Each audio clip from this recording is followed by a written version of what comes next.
honest. No, it's okay. It's okay, Amma. Don't worry. Stop.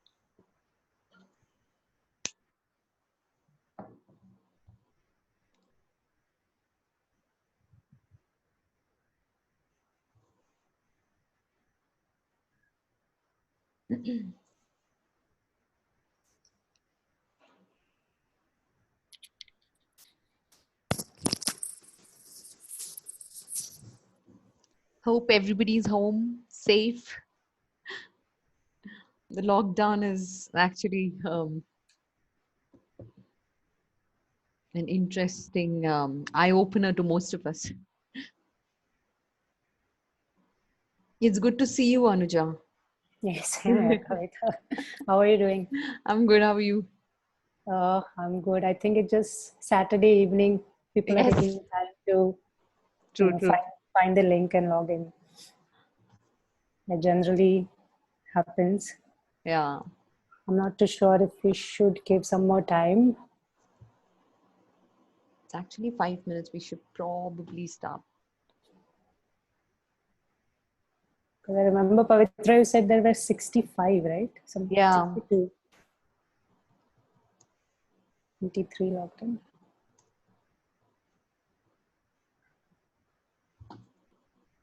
I think they'll eventually trickle in. Yeah, I think you should start it off. Yeah. I totally agree. Hold the rest of them waiting. Okay, great. All right. So hi, evening ladies. My name is Kavita Nair. I'm the moderator for this session today. I'm a Bangalore-based runner, primarily running for fitness, close to just about 4 years, completed a few full marathons and a couple of 50Ks. So today, this evening, I, on behalf of Fast Enough, welcome all of you to this all women's exclusive private Zoom session, where we are decoding female fitness along with Dr. Anuja Dalvi. So this whole concept of today's discussion was actually coined in by Pavitra and Aarti, if you guys know them already, both of them from Fast Enough India, of course. So this whole session is in or rather initiated by Fast Enough, and if you are not aware, Fast Enough is anywhere. If you're close to nutrition and you've been in India, you would know that it's one of the fastest growing nutrition brands within India. In the last 5 years, they've been extremely active. They've been managed to get be the energy drink partners for a lot of road races. Among them, a couple of popular ones being the Tata Mumbai Marathon and the TCS Bangalore 10K. And most of the products are actually used across sports, be it cricketers, swimmers, badminton, and most of them, right? And they don't have only the sports nutrition, but they also cater to daily nutrition products. So if you haven't checked out, you should check out their websites, and they often have good discounts going on. So do check them out. And I'm personally using them for the last 2.5, 3 years. So, and I really like their products. So yeah, and that's about Fast Enough. And today's guest speaker with us is Dr. Anuja Dalvi. So people who know her would probably know her to the detail. And for people who don't know her, I mean, she is a brilliance in the sports physiotherapy. She has had almost over a decade of work experience and in the niche of sports physiotherapy. And she's got accolades to the level where she has been associated with most of the national and the international sports association, few of them being the Mumbai Cricket Association, the BCCI, the National Cricket Academy, Bangladesh Cricket Association. And I think one of her major works is also that she supports NGOs through Go Sports, if you've heard. And through them, she engages with a lot of Olympic and Paralympic sports. So I think she's got a lot of things going on. And her clientele, they vary from multi-sports, similar to how Fast Enough caters to their nutrition. Similar to that, I mean, it could be tennis, badminton, kabaddi, swimming, running, all of it, right? And in fact, they are the medical administrators for the Pro Kabaddi team. So a lot of accolades. And one of the things that she started out of passion is she's founded the Physio Concepts Education, wherein the budding physiotherapists are kind of groomed, and they are doing projects in association with the University of South Australia, where she studied from as well. So that's Anuja Dalvi for you. And today we are bringing in specifically this topic of decoding female fitness, where we are looking at majorly 4 aspects, and we will be revolving around those topics, where we are talking about balancing work and fitness. We're talking about menstruation and how performance gets affected, and how we can work around that. Another important topic is how do we get back to active lifestyle and in shape after pregnancy. And I think one of the like key topics right now, the fit females and fit families. So that's another thing that we're going to look at within this topic, right? So Anuja, I think let's just kickstart, right? Get right into it. Thank you, Kavita. Yeah, sure. Thank you. That was a very elaborate introduction. I did a bit of research myself, though I knew about you. Okay, so I think so today we specifically focus on females. So I mean, Yes. can you just let us know, because it's always that, I mean, we've been saying that men and women physiology is very different. So why do we have to specifically discuss women fitness independently? I mean, Yeah. So before I start, thank you, Pavitra. Thank you, Aarti, for arranging this session. Thank you, Fast Enough. As always, they have been really kind in encouraging us to come forward and speak to the public and engage in these community education programs that we call it at Physio Concepts. And that was one of the goals. It wasn't just training physios and trainers. We would really wanted to go out there and simplify scientific language and reach out to physios, reach out to the general population. That was the whole goal, apart from having all the program plan for physio education. So I think this is really a good platform to, and directly talking to so many females. That's a great feeling. So coming back to your question, that why do we need such kind of event or program to be done, that all exclusive female conversation going on? If you see, even in our profession, most of the research is based on male athletes because they are very easy to study. They don't have a lot of fluctuations going on in their life, hormonal or emotional, or if you see the life cycle of a female is so varied. There are so many situations, like a girl child going into teenage years, then your perimenopausal phase, then you start, getting into that menopausal age group. You achieve your menopause, and then there is whole, the elderly and the wise age category. So there are lots of things happening in a female's life cycle. And even for researchers, it's very difficult to study. So we don't get to see all exclusive female papers or female articles to study about, although the everything is changing real fast as the female sports are coming up. You see, even in India, if you sit down and think about the top athletes that we have, I'm not talking about males and females, we just sit down and list our achievers in sports, and there is a drastic difference between our males and females. There are multiple reasons for it as well. We are not going into depth of it, but we have so many female sports stars. So it's all coming up, and people love when a female achieves and performs, because, looking at our cultural background, which is still a patriarchy, and, we are still male dominant society. So I think it's high time that we start talking about female physiology openly in media, on social media. We start, launching such platforms. We talk about what are the differences between a female and a male, and how we can overcome it, how we can have a better community overall. Like a healthier community can't be of males, females are equal part of it. So we need to have a healthier community. So that's why I would say, there is a need. And we always say that, traditionally, even in Western culture, we say, okay, female gender is a weaker gender. Now it's a matter of perspective, I feel. If you want to see muscle mass, then yes, we are a weaker gender.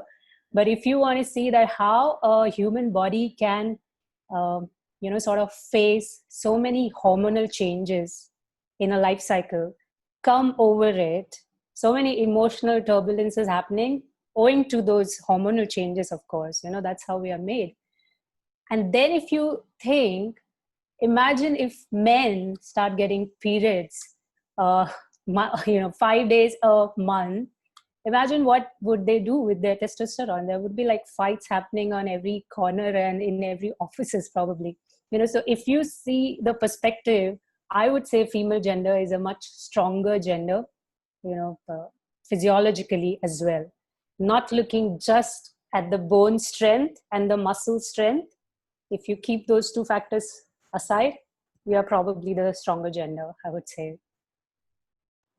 Okay, actually, that's quite interesting, Anuja, because I think most of these studies and everything just have basis upon, everything is based on men, all the strength and everything. I think now we have a lot of representations which are coming from the women's side as well.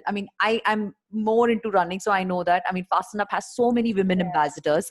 If you look at Adidas runners, they have so many captains. I think in India, all their captains are ladies. Specifically, even in, I'm a part of the running club that I am. We have so many women captains. So I think you're right. The whole perspective needs to be changed. And it's just not about the empowerment stuff. It's also to see how we are actually adapting to, sports and it's the actually whole, fitness and sports need to really come up. True. So, but having said that, that actually automatically triggers to our first topic, because women traditionally do a lot of stuff, right? And for us, striking that balance is becoming, more challenging, because we take up a lot more additional stuff. So you have work, you have family, you have kids. And if you're into fitness, you have that, and you have any other extracurricular activities, your social services, all of that. So, how do you suggest about the entire going about the balancing bit and, keeping sane despite of all that? Yeah.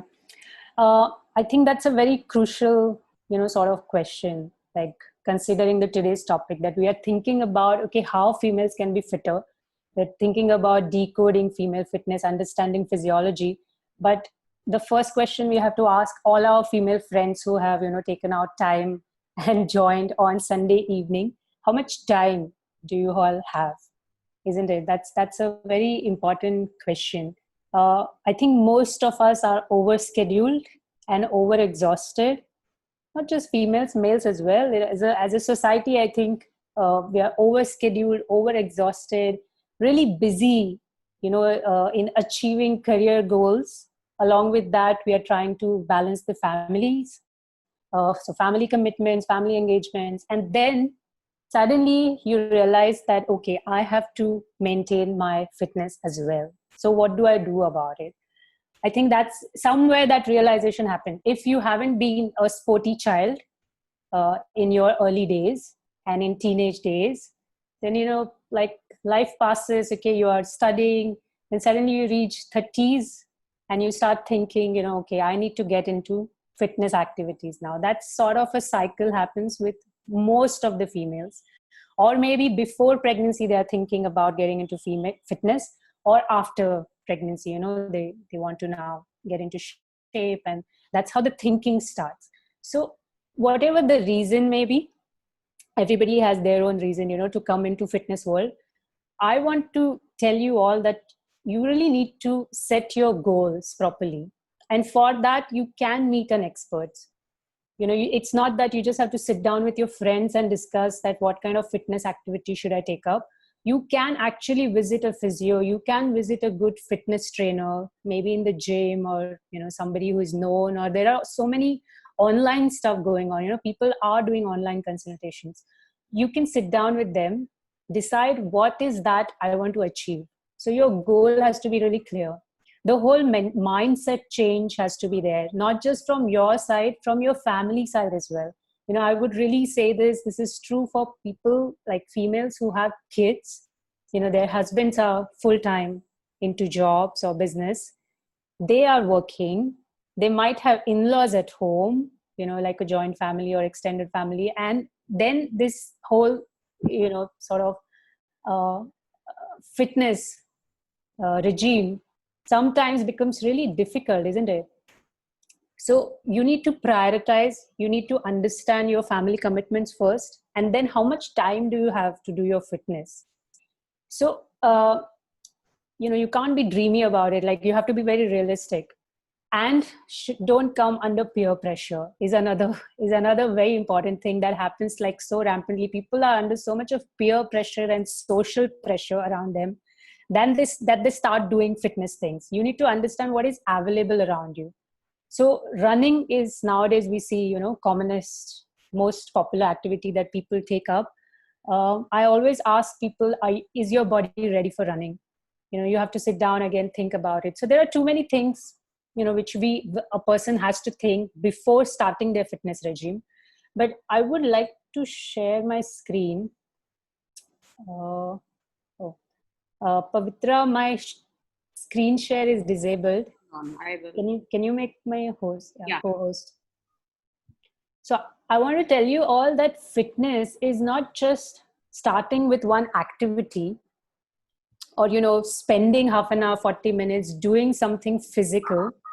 You have to understand what is the real need for fitness.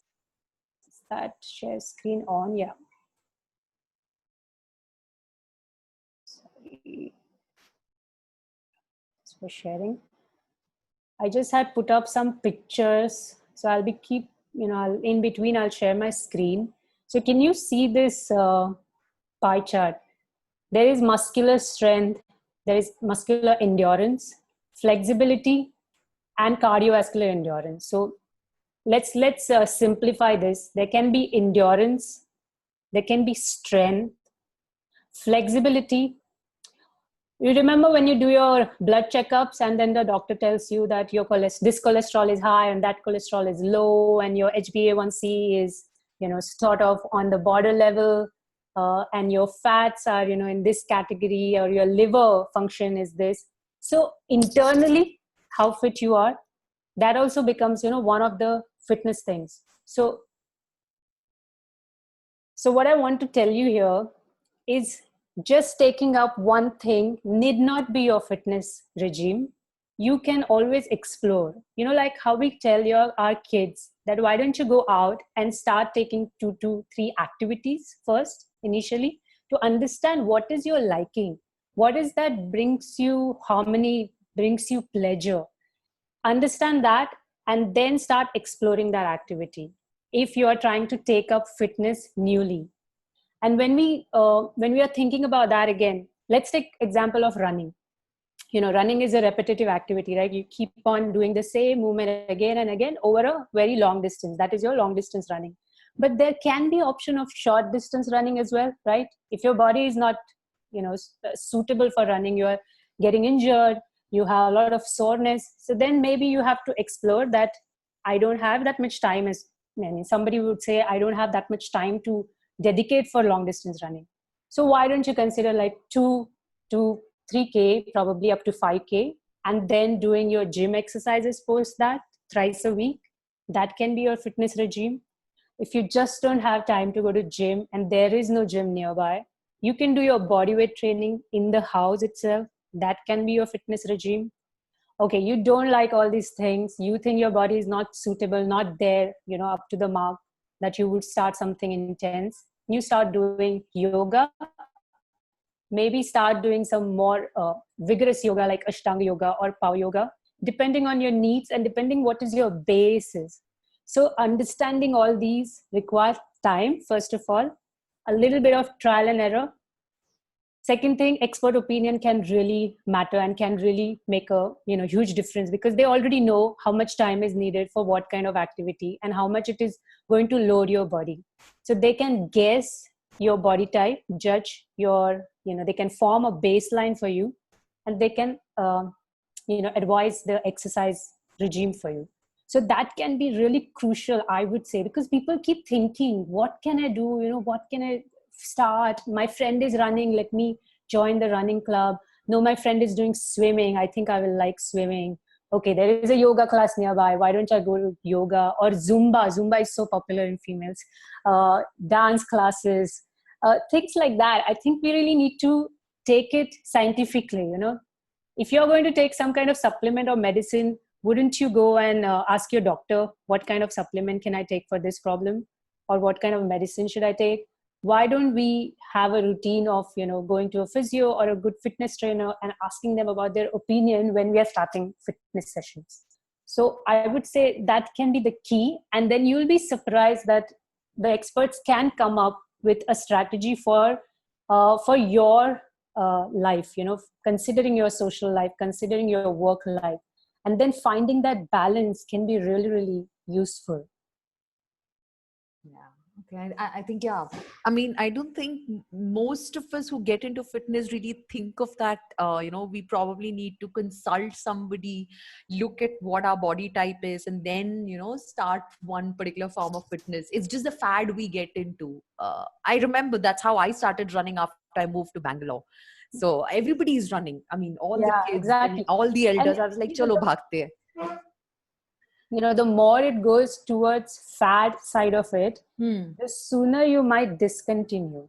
True. There are chances of discontinuing. So many females would start with a fitness activity, and then with the same pace they go away from it because of various reasons. True. And I think bordering to that, there's something this concept of female athlete triad, because most of us get so some of us get so, like you said, after 30s we get into it and we get so obsessed with it, and then we overdo it. And there is this concept of female athlete triads. Initially it was something which is popular only in the professional athletes, but now it's becoming like a common terminology, and a scary one, which is also amongst like very, very active women right now. So do you mind throwing some light on that? Because I think that will benefit most women. Yeah, I think I'm going to share my screen again. I have a small diagram to show you all, just to explain it in a much better manner, because this is a little bit scientific thing we are getting into. All right, if you can see the screen, if I show you this lady, Serena Williams, you would only think of, strength and power and so much of achievement in sport, from early age. And then she delivered a child and then came back and won a championship in 10 months time after her delivery. So look at her. If she looks at herself in the mirror, is she going to tell herself that, no, you are a little out of proportion? You are probably, have a little bit of more body fat and you need to work on it. Because if she does that, if she loses her body, she is not going to be a champion, isn't it? That is her body type. She needs to stick to that body type. She can't get into someone else's shoe, even if she wants to, because that's how she's made. And she is capitalizing on that she has immense power because of her muscles. So she's into a right sport and she's achieving.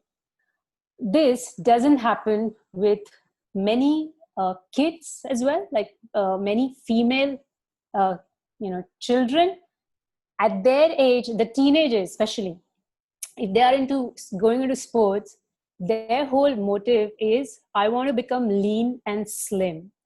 And that is where this female athlete triad was sort of researched and formed, especially in Western countries again. They are so much into this whole concept of model-like figure that they take up sports. They're doing extreme of sports, but they're not eating well. So what eventually happens during that growing phase especially, but this is true for any age. This can happen in the later ages as well, this kind of, triad. But for the growing age, so, people who are listening who have, daughters, you can please explain them this kind of phenomena that happens, that you need calories, but you don't give your body those many calories, fearing that I'll put on. and I'll look bad. What is going to happen is lots of menstrual disturbances. What follows with that is hormonal disturbances. Your hormones are, everywhere like haywire. With that, you lose a lot of body composition. And the biggest factor in that is your bone health. And things which you, especially, the younger age, the body composition that you achieve in your growing ages are like, we call it money in the bank. It's like a deposit. You use that when you are old. So these years are very, very important, the teenage years. And what happens is, we see all these very skinny looking females because they have so much of body image issues developed. And it can be seen, maybe, you all must have seen in runners or in, other, social parties or social networking, that some females are so conscious about their body image that they just can't get out of it because they have someone else's image in their mind. It's not their body type. So that we call typically a female athlete triad. That used to be, it's a little older term now. If we see the sports, like real sports, we call it relative energy deficiency in sports. So red S is the latest term. And you can see there are so many categories around that they have given. Look here, like there are so many things which can happen if you don't give your body, if you deprive your body of proper nutrition. And the core of it is body image issues.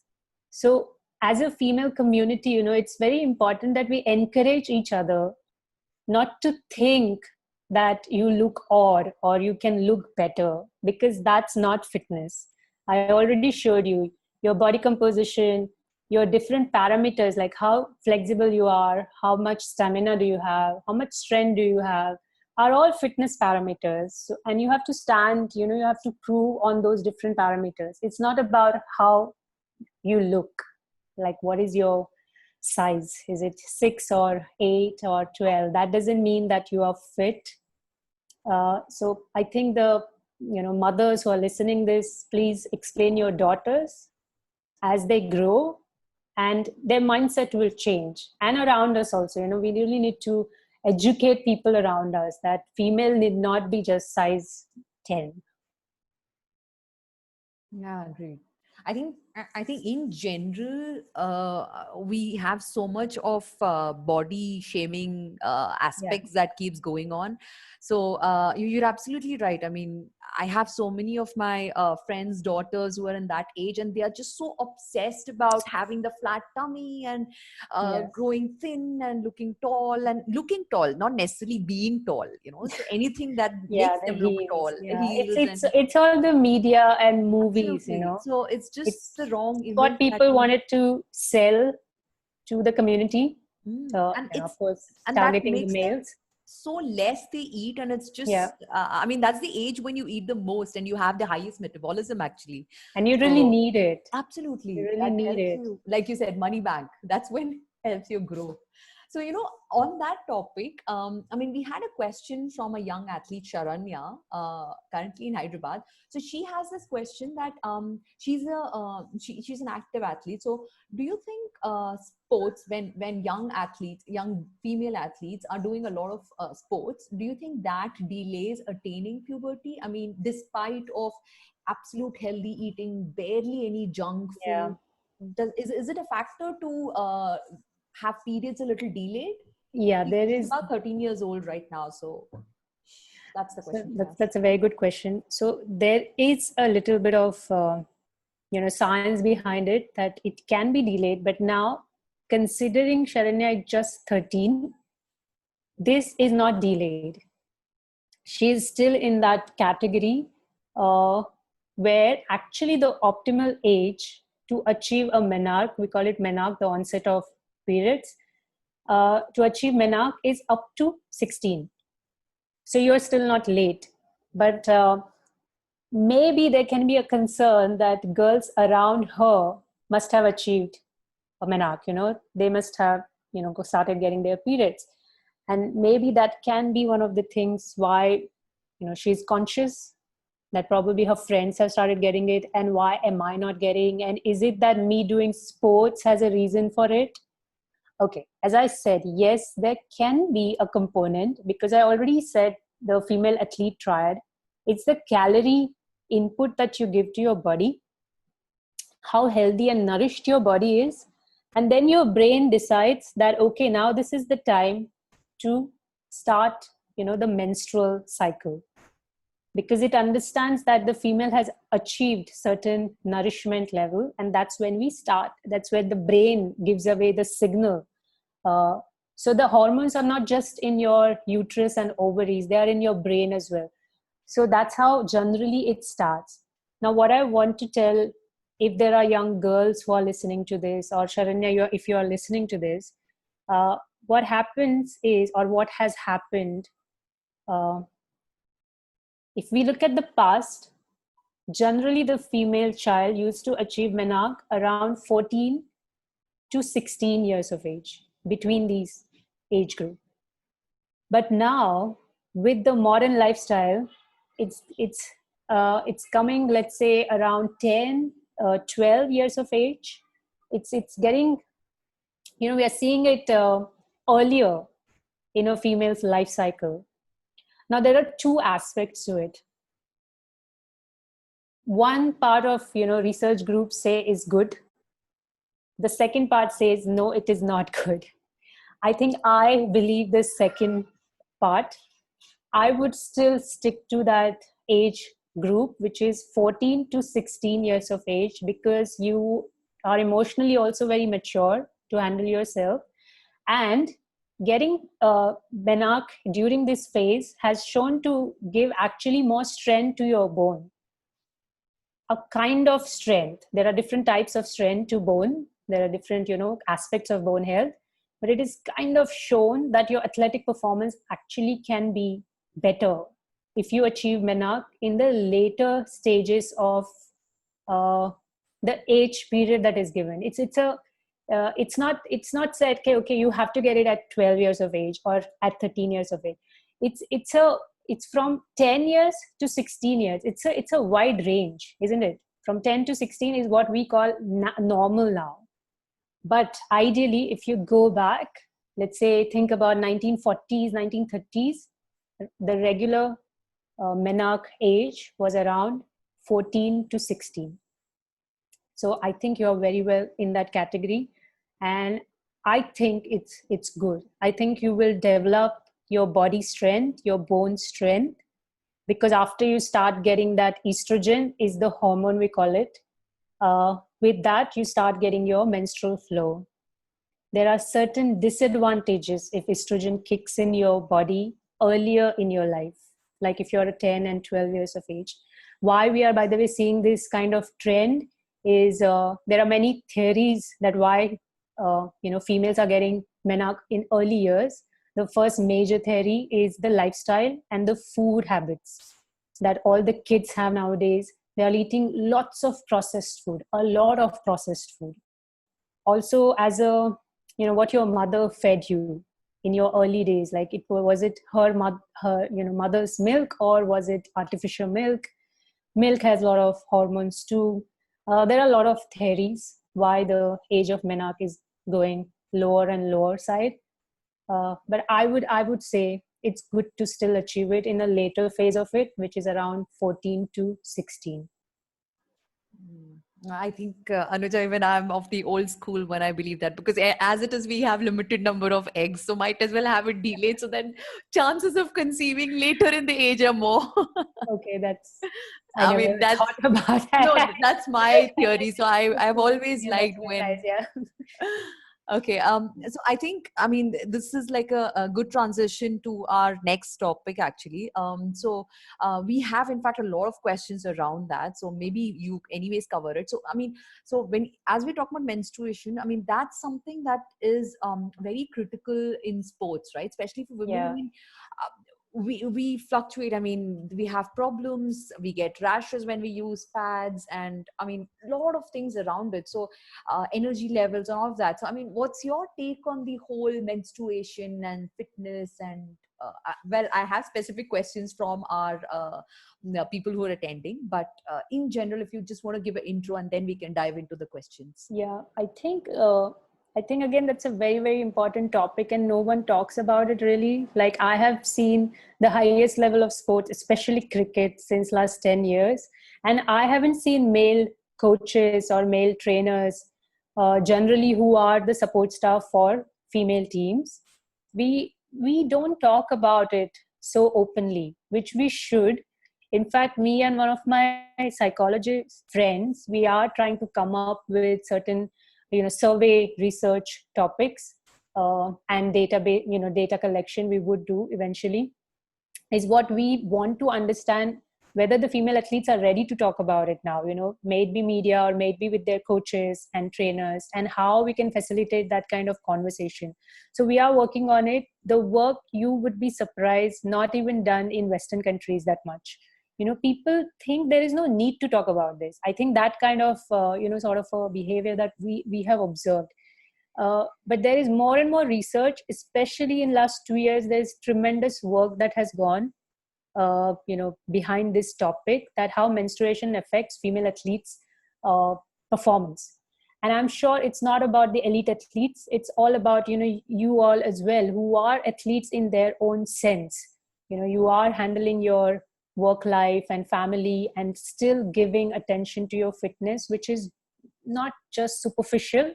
It goes into the depth. So there is a need to talk about menstruation and performance. So on that, can we, I don't know when was the last time you all thought about menstrual cycle and which are the hormones, maybe in your school days you must have read about the menstrual cycle and the hormones in biology, remember? And then when you go to 11th and 12th class, maybe there is a little bio lecture about the menstruation. So you'll be actually surprised. I know many females must be thinking that in menstruation, I should not do fitness activities, heavy fitness activities, or around it, I should not. But I'll tell you, it's like a big myth. You can do many things, even during the phase of menstruation and around it. Sorry, I've opened the wrong one. So let me go back to my menstruation slide. Can everyone see this slide? You are not currently sharing, no? Oh, sorry. Sorry. No problem. So I think somewhere, as you're talking, I think we had a question which says, I think Aarti asked whether intensity of exercises. So Aarti, if you're listening, I think here should be your answer. Okay, I'm sorry. Okay, can you see this little diagram here, the figure? So estrogen and progesterone, you all must have heard, people when undergo hormonal therapy, the doctors tell them, okay, you're going to get a balance of these two. And these two are in the brain, luteinizing hormone and follicular stimulating hormone. I'm just going to breeze through this quickly. So can you see this picture here? This is the menses phase. This is like the periods where all the hormones are slightly at a lower side in your body. Then the estrogen suddenly peaks. This yellow line is estrogen. Estrogen has suddenly peaked. Your follicles have started, sort of getting prepared to release the egg. So that we call follicular phase. So follicles are getting, nourished here. Then achanak se, suddenly out of nowhere, your LH just surges. Like there's this small peak here, and then the ovulation has happened. Like your egg has released. Now the egg is thinking that I'm going to meet the sperm and going to produce babies. So the body is preparing the uterus for that. So the uterus is getting prepared for that. So your progesterone is doing that work. But no, we do not have sperm. So the egg has to shrink and has to vanish. And then whatever extra tissue the uterus has gathered now, it has to shed off. It has to shed itself. So the uterus starts crying and we have periods again. That's the simple story that happens every month, right? And there is this whole play of hormones, like a big play of hormones. I have prepared this big table here but I really wanted to, just to again burst some myths around menstruation and fitness activities. So if you can see here, the phase 1, we are talking about the periods. People think we should not exercise during periods. Trust me, I've spoken to some of the bodybuilders. They tell us that they lived highest during their periods, because that's how the body is, sort of functioning. Your hormones are functioning. It is actually said that you can learn complex things. I'm just going to scroll my, the arrow around this chart. You can actually do complex things, is what the science says. So what you can engage into is actually a bit of gym sessions. You do a better strength training during this period. And HIIT, the high intensity training, can be done during this period. So you might want to avoid your long runs, but you can do shorter versions of it, intense, and you can go and hit the gym, is actually the science is telling us. There is a bit of, I have put nutritional demands for every phase. So in this demand, this phase, you definitely need iron. Lots of iron, lots of vitamin C, lots of vitamin B for that absorption of iron. So this is your phase 1. So that answers Aarti's question that yes, you can do heavy exercises, but you might want to actually not do the long runs during this phase. You can keep them short. And if you do long runs, then you need that real good nutrition, hydration, and recovery. Then we come to the phase 2, which I said, okay, the follicles are, sort of getting prepared inside your body, inside the ovaries. We call it follicular phase. Your estrogen is high. In this phase, you can do your endurance, long endurance sessions. You can also do strength training. This is a good phase to work out, basically. You can start loading your endurance runs. So if we are just thinking about runners, I did not do much around my periods, but after the periods are over, I start building up my volume, okay, in a simple language. There is a little bit of appetite fluctuation here. Actually, you can feel a little less energetic and less need to eat, but you know that you have to eat because you're in a training phase and you are recovering from that phase where you have shed off your uterine tissue. So you need good, recovery and calorie intake. Although your brain is telling you, Sorry, okay, Anuja, yeah. I don't want to cut you short. I'm just conscious of time. We have some interesting Sure. questions as well. Can you just... Sure, I'm just going to rush Sure, through this. thanks. So your brain might tell you that don't eat, but you have to eat. Then comes, your 15th day to 23rd day, where it's the best time to exercise. So that's the best phase for doing any kind of exercises. Yeah. And the last phase, which is immediately again the period starts. So it's the PMS phase, right? We all call it premenstrual symptom phase. You start getting mood irritation, start getting appetite fluctuation. You don't feel that confident. Cravings, lots of cravings are happening. So in this phase, you can strictly stick to lighter form of exercises. So you can do some yoga, you can do some Pilates, you can do flexibility. So I just wanted to tell you that this is very scientific, and this is how actually now in abroad, female sports teams are getting trained. So they go through, can you see this row? They go through this kind of sessions in their training phase monthly based on their menstrual phases. And it has been shown to give tremendous, performance. It has been really good, such kind of programming. Okay. Yeah, I think so that's it. I'm We just can send out this table to all the That would be participants. very useful. Yeah. I think a Whoever separate wants. session on this whole topic will actually be nice because it's like so elaborate and there's so much that we There's can a talk lot. about it. Yeah. Okay, I have a question from Vani. I think half of it you've already answered, whether we can access in the second day of period. Another thing that she's keen to know is if there are any long-term negative effects of doing long distance running while you were in period, which also I think you partly address that. So I would just, sorry.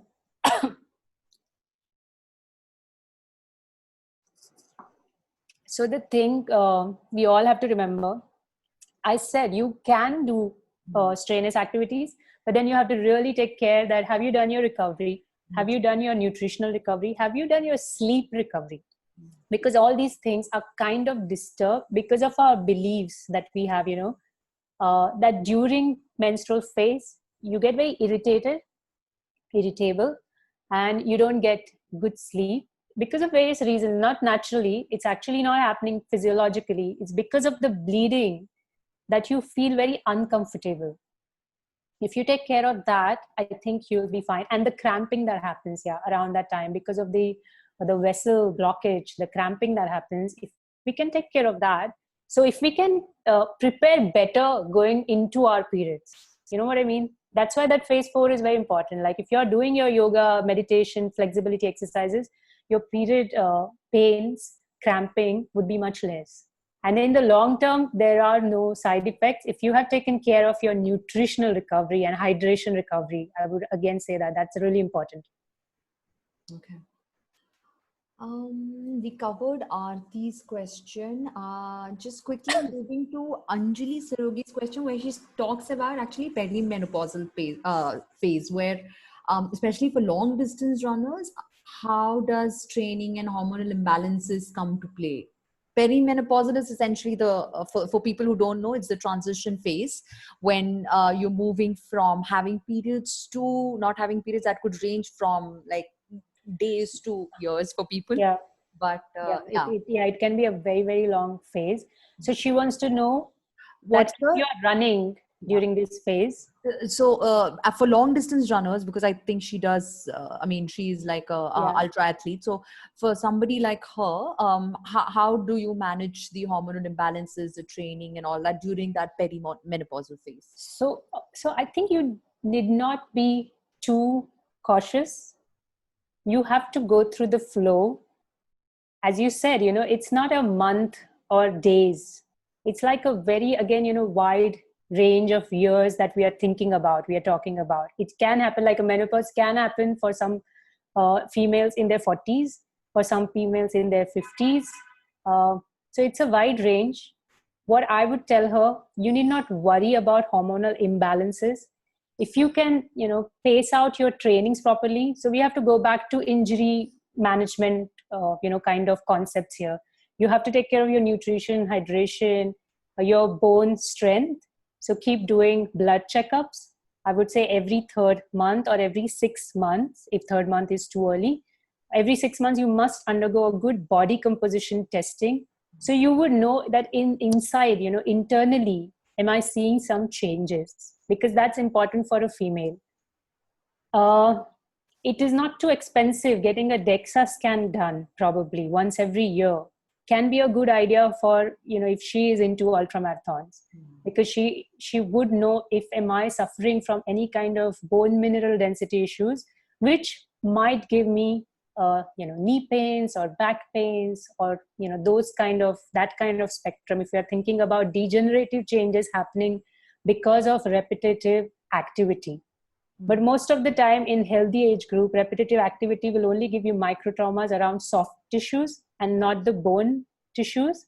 If you maintain your cartilage through vitamin C and other nutritional supplements, you would be just fine during your all perimenopausal, years.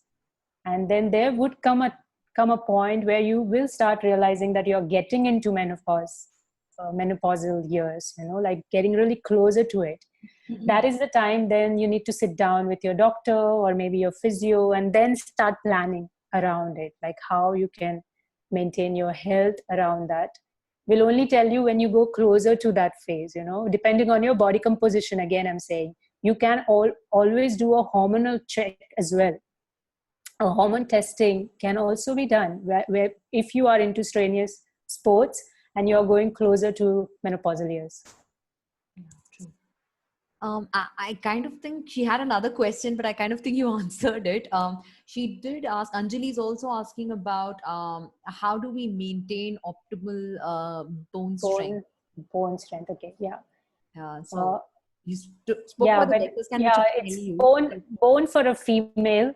A bone strength talking about it for a female, again, is all about hormonal fluctuation that is happening, throughout the life cycle. And as we go closer to the menopause age group and post-menopausal age group. So it all again depends, like, what is your hormone profile? What is your vitamin D status is extremely crucial, not calcium. Please, everybody who is listening to this, it's not calcium. Calcium keeps on fluctuating in the body. It's your vitamin D that is very crucial. And calcium you can get from food, vitamin D you cannot. So make sure that if a doctor is just going to, prescribe you calcium supplement, you really need to question them. Like, doctor, you haven't checked my vitamin D. Don't you think that's necessary? Because as an informed client, if you do that, you would get proper supplementation done. Yeah. Vitamin D is so important for the absorption of calcium anyways. Yeah. For many things, for muscles also. Yeah, true. It is very important. For everything, it is really important. Okay, I think before we move to the next topic, I think I just missed a question from Sangeeta Kamath. She asked about any specific exercises that we need to do for age group above 45 and any specific body parts we need to focus on. So is that something that we can take right now? Can we take this like a little later stage when sure. we are talking I'll about, remind like overall fitness? Because we have a little shorter time, so let's probably push this question slightly at the end. No problem.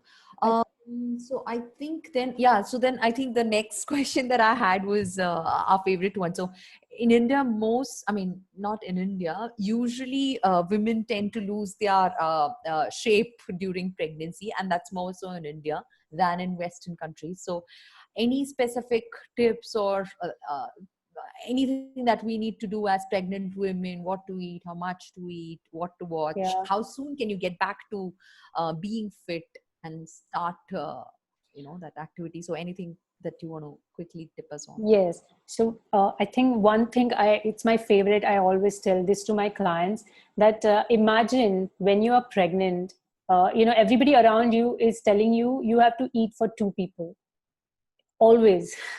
That's like so much ingrained, sort of in our culture. If you see the other person, like, the tiny person who is inside you, the size of the stomach is a little bigger than the size of the fist. It's not too big also. It's a little bigger than, let's say, double probably the size of the fist. You imagine how much food is going to go inside that little baby inside you. So you first of all need not eat a lot. That's something we tell to all our clients. You have to eat nutritional and healthy food and not a lot of food. I'll just going a little away from today's topic. I have a friend in Europe. She delivered 2 kids, and every time, she was pregnant, she put on, let's say, probably around 4.5, let's say 5 kgs. And as soon as she delivered, she used to quickly come back to her original weight, excess probably a little 2 kg or 3 kg excess. If we see Indian scenario, the excess weight is almost always, it's more than 10 kgs or more than 12 kgs sometimes after post delivery I'm talking about, which is tough. It's a tough task to lose this much of weight. So we have to be a little mindful in how much do we put on. And if you haven't exercised, please start preparing a year or 1.5 years in advance before you get, before you conceive. Because nowadays everything is planned, hardly accidents happen. So if everything is planned, you can plan it in a better manner. So 1 year to 1.5 years is where you start getting fitter. And then after delivery, another thing is getting into a C-section is all commercial, sort of gimmick that unfortunately all the gynecologists and hospitals are getting into. Most of the time you do not need a C-section. Please go for natural delivery, because with that you get back to your activities is in like probably 7 days, 5 days. You can start with your exercises and activities. But if you do undergo C-section, it comes with all the complications, and Then you start your activities. Let's say definitely you have to wait for 2 weeks because the stitches need to heal. So it gets delayed and more delayed. But as soon as the stitches are healed, you can get back to your activity. So again, I would say, please go to an expert, seek help, and start getting into activities as soon as possible. That's the key. That's the key to lose that extra bit of weight.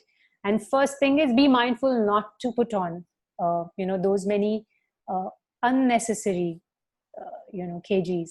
Yeah, true. I am not a mother, so I can't really comment, but I've seen that around me. So I totally. You can always now tell them this, Yes. whoever is listening, we all have to tell each other that Absolutely. it's only the belly that it increases. It's Yeah. not the arms and forearms and thighs need not. Exactly. My friends in abroad, I mean, if you look at them from the back, if they're not walking, Oh, I mean, you won't they're even just, realize if they are pregnant Yeah. just till they Yeah. turn or they start walking, then it's a little different. But I mean, it's just amazing how they make that's the it. key. Yeah. Pavitra, at this point, I just want to take a time check. We are 8 o'clock. Can we extend by a few minutes? Is that Yeah. okay? Yeah, I think that should be done. Not a problem. Okay, cool. So we will try and wrap it up. A few more questions. We are around the weight topic right now, Anuja. So I think another point where women tend to put on a lot of weight, and I think especially in India, the research shows that almost 84% of the women put on weight after menopause. So, I mean, is there something around it physiologically or something that we can do to avoid it or anything better prepared, like you just spoke about pregnancy? Yeah, I think that's a good question. So now what's going to happen is, because of the hormonal fluctuation, there is a tendency for the body to start storing fat. Another thing that happens around menopausal age group females is they start getting less active for some reason. It might be emotional factors, kicking in, or there are multiple factors happening in the, around a female that time. Symptoms are different, for different people. But that's a general trend. They actually withdraw from social life and, from fitness activities. And that can be a major factor too. Physiologically, I already told you, yes, the hormones play a role, but I think it's more of the psychology of female around that time. And if as a family, if, the whole family is more supportive, males are more supportive, I think you can, cross over that tide and you can be very well, remain fit. In fact, so if you are self-inspired, self-motivated, and if you know the female physiology very well, then you have to tell yourself that, yes, I have to pass this phase and I have to keep going. Yeah, true. Okay. Okay, hold on. Let me just check. So does on this topic, Aarti has a question. Does exercising delays menopause? No, Aarti, menopause is something, it's a brain planned thing, it's a genetically planned thing for your body.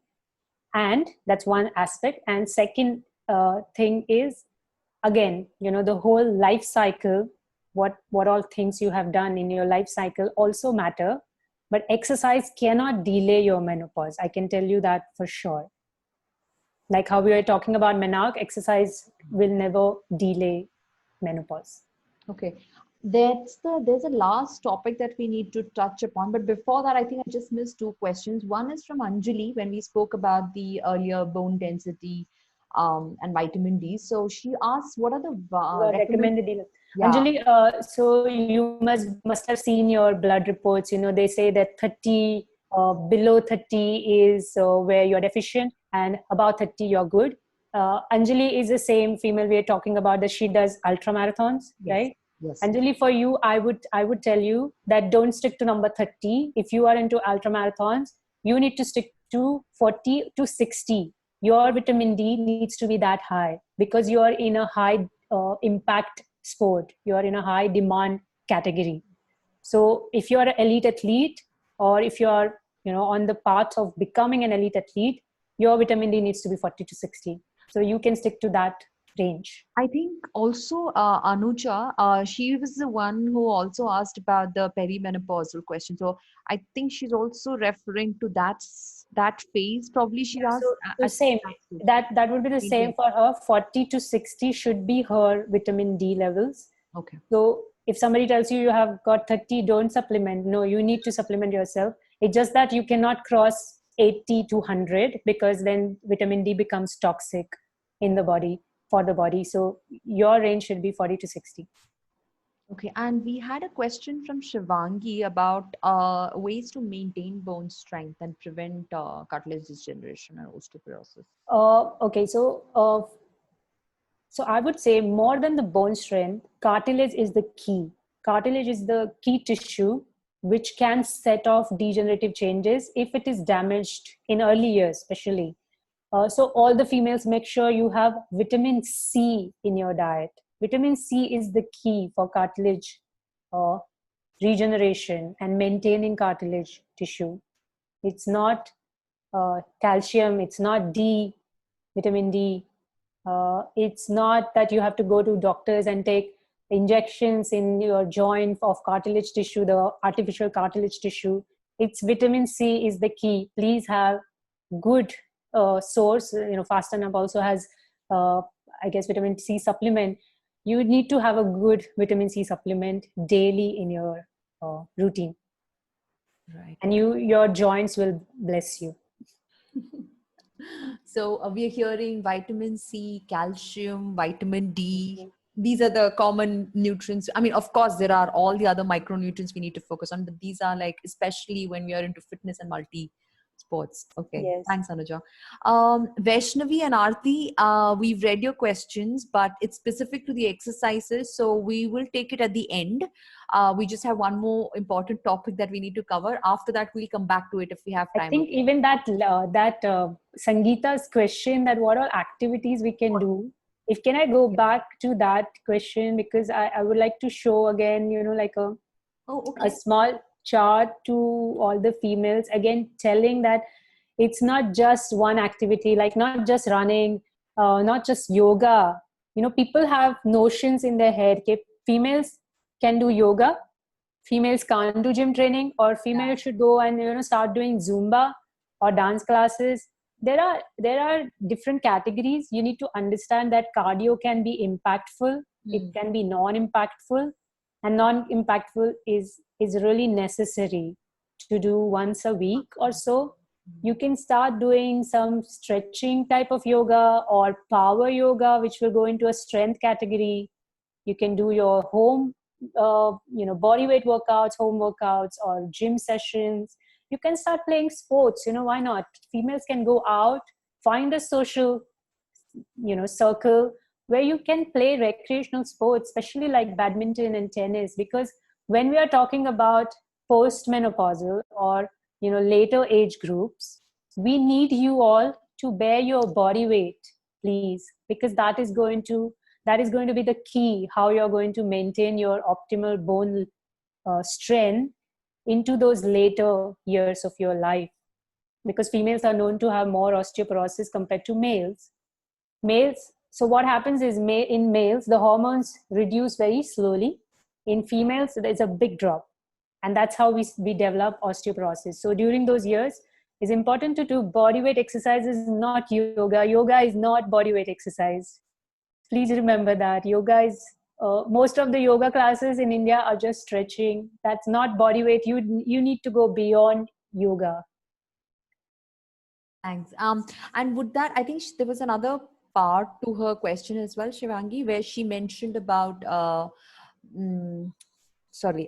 any specific body part that needs to be focused over and above 45 years. No, it would be whole body, but we as physios, sports physios, always say that you have to work on your core and hip muscles always. So don't forget your back, core workouts, and hip muscles. Yeah, they are most important. Thanks, Anuja. I think jumping quickly on to the last topic, the concept of fit female and fit family. And I think that's something that Modi ji is also promoting these days, like, women fitness. If there's one woman who's fit in the family, she can make the entire family. So what are your thoughts on that? I think I'm just going to share my screen again. What I want to tell you, I'm sure, many females are still, I think, with us. Almost 20 are still with us. Yes. So when we think about female fitness, either we are thinking about this category, which is like model type of figure, or this category, like hugely muscular and bulky. I want to tell you that both of those categories are unreal, are completely unreal. That does not exist in physiology of a female body. That cannot be true. It's made up. They are into certain kind of training, certain kind of nutrition programs to achieve this kind of figure. And even for this, you should have to go much beyond, because for a female hormone, this is not achievable. Just on estrogen, you cannot achieve this. So these are the two types. We have to find a balance. And when you do that, when you start feeling happy about your activities, when you start feeling contained about, and you start enjoying your activities, that's when you know that you are really doing a good work for your own self, and not just to not for the society to think that you are looking fit. You have to feel fit. So you have to cultivate the right culture for yourself and among your family members, because that's how it goes. You can't be, a male can have a different probably like a supplement routine and a food diet routine, but a female is probably going to cook in the kitchen, and it has to be inclusive of that entire family routine and the family culture. So cultivate the right culture among your families, and in a way you are going to get fitter, your family is going to get fitter, your kids are going to become much better, healthier, and psychologically, mentally much better. And then you go to that greater good, we call it, that you're thinking about having a healthier community. So females very, very play a crucial role in fitness of the entire family and fitness of the entire community, I would say, going beyond that. So I think it's extremely important. And coming back to the old age again, sorry about this, coming back to the old age again, I would like to say, because there are some myths in our population that you only have to stick to yoga or very light walks. No, you look at the Western world, you have to engage in weight-bearing activities. You have to do brisk walks and not, very gentle walks and chit-chatting with friends. You have to do lots of coordination exercises. You have to, again, body weight exercises, and you have to train your muscles. The muscular training part is extremely important for females, especially as you go beyond 50 plus, 60 plus, you have to engage into these different activities. So please make sure that you are not just, sticking to yoga kind of stretching exercises. Please explore your body. Yeah. I think you're like absolutely right, because I remember the day I started thinking of fitness, I mean, the things that started getting cooked at home completely changed, and without doing anything, my husband started losing weight. Okay, So I understand when you say that. So, I mean, that's just the two of us, but when you have a bigger family, you're impacting more lives. So absolutely. So I think we've covered most of the questions. I know there were a few questions around naval displacement and injury and rehabilitation. I think also guidance on physiotherapy studies and how to get into international teams, national international teams like Anuja. But I think currently it's kind of out of scope for our discussion today. So thanks for understanding, guys. If you need more details on it, you can get in touch with her directly. I think you can always connect to me. I'm happy to write here my clinic number. Yes. You can always send us a message, and if there is anything that we can help you with, sorry, I just messaged it privately to someone. This is my clinic number. The clinic is called Live Active Physiotherapy. You can always send us a message, and we would be happy to help you out. The person who wants to know about sports physiotherapy, can you please connect to me personally on my Insta or my Facebook? Great. Okay. I'll definitely help you out. Yes. And Okay, I think we can just take two more quick questions around exercises. One is, any specific exercises you would recommend for the menstrual cycles? I think you covered it. I mean, you can do Yeah, like, because that's what I was trying to show them, that it is not saying, that around menstruation, let me do this kind of workout, and rest of the month, I'll do this kind of program. I mean, scientifically, it is not the case. As I already said, it should be actually divided into 4 phases, and which can be done for elite athletes as well. So if we can do that for our topmost female players, why can't we do it, for all the general population? You all will benefit out of it. So during menstrual phase, it was strength training and short intensity. The phase later, so after you have finished your periods, it was like building onto those activities, so you can start building your volume. The third phase is the best phase for exercising. You can do lots of stuff in it, and then comes again 5 to 6 days before your periods, where you should do flexibility activities. I think, you know what, Anuja, I'm sorry. I think I misunderstood the question. It was primarily any exercises which can help to get periods regularly, to modulate the irregular periods and menstrual cycle. That was the question. I'm sorry. Yeah. So, okay. Okay. So whoever has asked this, sorry, I don't know your name, but what you need to do is start getting into fitness activities first for that. There is no magic pill. There is no magic program that I will start off with these few things, few days a week, and I'll regularize my periods and I'll reduce the pain and cramping around the periods. You need to get into a good routine first. That's the first prerequisite. Start understanding your body, because you'll understand that I've done something extra. Now I have to reduce. Or throughout this month, throughout the monthly phase, my body reacts in such so and so manner. So this will only happen once you start exploring your body and experimenting with your body. And then you will realize, once you have done exercises for, let's say, good 3 to 6 months, you will notice a very positive change around the periods, your PMS symptoms, and the menstrual symptoms. But it needs time. I hope that answered, Vaishnavi. Aarti has a question for us, where she speaks about she lives, I mean, currently in this current situation. I don't know if it's apt, but I'm still putting it up because it's I think it's a valid question. So in Bombay, smaller living spaces, so how do you keep yourself engaged with the at-home workouts, so I mean, what are the exercises? How do you manage the whole thing? So Aarti, are we looking at only the lockdown? So Aarti is someone I know from okay. Aarti, are we looking at a lockdown phase, or we are talking about, like, in general, what you should do now at home? Because I know you have played a lot of sports, yes. Aarti, do you want to unmute? Long term. I think she can't, because so long term and in general. Aarti, if it's long term and you think you do not have gym access, or gyms are far, or you have so much of work to do at office that you don't get time, and traveling in Mumbai, traveling can take a lot of time. So when you come back, you find yourself cooking again and then sleeping early, because you have to get up again early, the whole day starts. So Aarti, if that kind of phase you're stuck in, I would again, go back where I was trying to say that you have to prioritize. So your health becomes a priority. You need to sit down with your husband and try to work out a plan, because he needs to be, equally responsible for your health.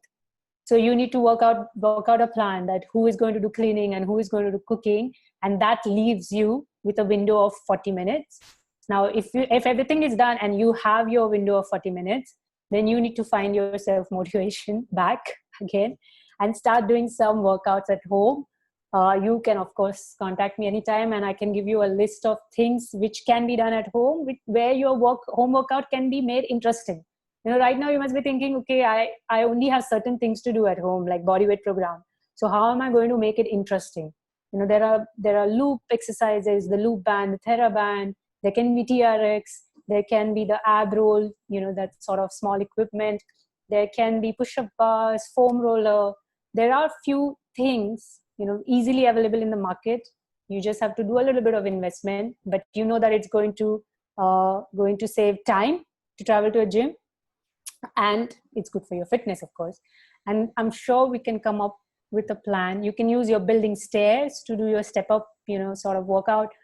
And you can put some music and start dancing. You both can start dancing. And I'm sure you will come up with a certain plan where your motivation is, kept, sort of you'll keep it going. And you'll become fitter again, I'm sure. Awesome. I hope, Aarti, that answered. Okay. Yes, indeed. Thanks. I think we're kind of exhausted with the questions. So thank you all. And for the people who stayed those extra 20 minutes, thank you so much. Is it possible for all of you to just go come on video for a bit so that we can take a quick screenshot? Can you all switch on your videos maybe? Oh, I see people dropping off when I say video. I'm sure everybody is in a lockdown look. Let's take a Aarti. Hi. What about the others? Hi Kirtana, Lopa, Neeti, Lakshmi. What about you, Shivangi? Pavitra? Yeah, my daughter is using my. Okay, ठीक है. I don't know if we have time, but Pavitra, do you want to say something? Aarti, if you want to say something. I think they're all muted. You I probably think Yeah. I think it's been an amazing session. I would first like to thank Anuja for the entire concept to bring it forward, and Aarti to kind of push it and say, let's do it, females. I think we need more people coming in. It was nice, yeah. Knowledge, yeah. So, and Kavita was so kind enough to just jump on the bandwagon and said, yeah, why not? I'm always up for anything related to women. I think fit family is the key. I think we all have. I have learned it from my husband. So, and likewise with my daughter. So I've realized that we need to be fit to stay longer and enjoy. This is very important. This is important. Body should be important. Mind, physical strength goes hand in hand. So I'm glad that I've got back. No, I think thanks to you and thanks to Aarti, thanks to Fast Enough. I think it was a very nice initiative. I'm doing such thing for the first time where I'm seeing, all the females on the screen. I think it's a good feeling for myself, first of all. Let me tell you that. I really have to thank all the ladies joining in. They just dropped off for the picture, but nevertheless, I think it's been an amazing we could have more sessions like this. I'll just stop my video and take a quick picture so that I can. Yeah. Why did you stop yours? No, you can come on air again. I can take one. I will send it to you. I think I just took one, so I'll send it to you guys. Yeah, because I had But Priya, Shivangi and all are still hiding, okay? Everybody's in a lockdown look, guys. It's okay. Ugly eyebrows and mustaches and grey hair and all of that. Thank you. Yeah. Thanks a lot. All of you that Anuja has said. I have sent my clinic number. You can Google my clinic, Live Active Physiotherapy. Yeah. You will get all the details. We are in Mumbai. Great. Okay, guys. Thanks for looping me, Pavitra. It was fun. Thanks. Thanks, Anuja. Nice meeting you. Bye. Thank you, everyone. Thank you. Bye-bye. Thank you. Going to check.